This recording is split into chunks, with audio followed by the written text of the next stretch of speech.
Александр Лукашенко заявіў, што зброю трэба раздаць кожнаму беларусу і нават дзяўчынкам. Але ці патрэбная ім зброя і што з ёй рабіць, Юра Радыё вырашыла даведацца у саміх беларусаў. Не в таких количествах, но потребно. А чаму? На всякий выпадок. Вообще никому не потребно. А чаму? Как чему? А кто хочет воевать? А вы лічыце, што калі раздаць усім, то будзе вайна? Я внешних врагов не вижу. Як вы лічыце, ці патрэбная беларусам зброя? Лично женя. А чаму? А у нас страна, у нас люди в безопасности, я так считаю. А навошта? Нет, я против этого. Это будет война братоубийственная. Нет, я не согласен с ним. А чаму? А зачем? Нам нет смысла сейчас защищаться от кого-то. Ну, потом, наверное, будет как в Керчи, когда там выходят, стреляют людей, поэтому, наверное, не стоит.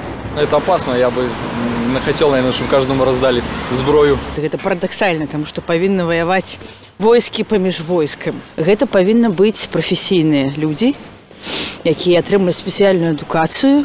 21 стагоддзя я лічу, што мы можам вырашаць нашы пытанні, перагаворы. А вось вы з Украіны, так? І як ви лічыце, ці трэба ў Беларусі усім беларусам зброю, так? Мені здається, не дуже хороша ідея. А чому? Ну, почнуть їх використовувати ту зброю, стріляти. Конечно. А чому? Ну, быстрее переворот будет. І ви лічыце, што і жанчыны, і дзяўчынкі таксама павінны ўзяць у рукі зброю? Ну, они не повинны, но им нужно выдать, чтобы больше было в семье оружия. Важко сказати. Я взагалі за мир, проти війни, тому проти зброї, напевно. Коли прийдуть на нашу землю з війною, ми повинні її оборонити. Тобто, калі вам прапануюць зброю, то ви б яе ўзялі? Узяв би. А калі б вось вам прапанавалі зброю, вы б адмовіліся, ці б узялі? Абсолютно мне не надо. Мне это не надо. Не.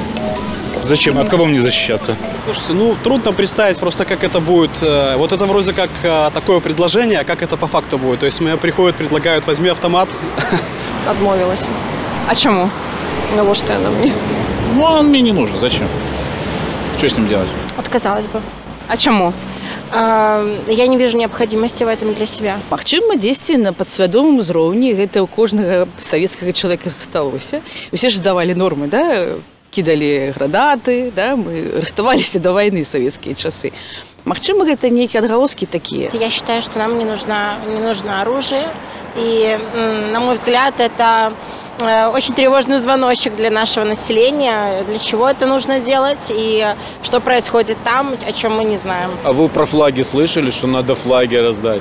Ну, каким звоночком? Что он боится, что с России пойдут, и мы будем защищаться от русских оружием, да?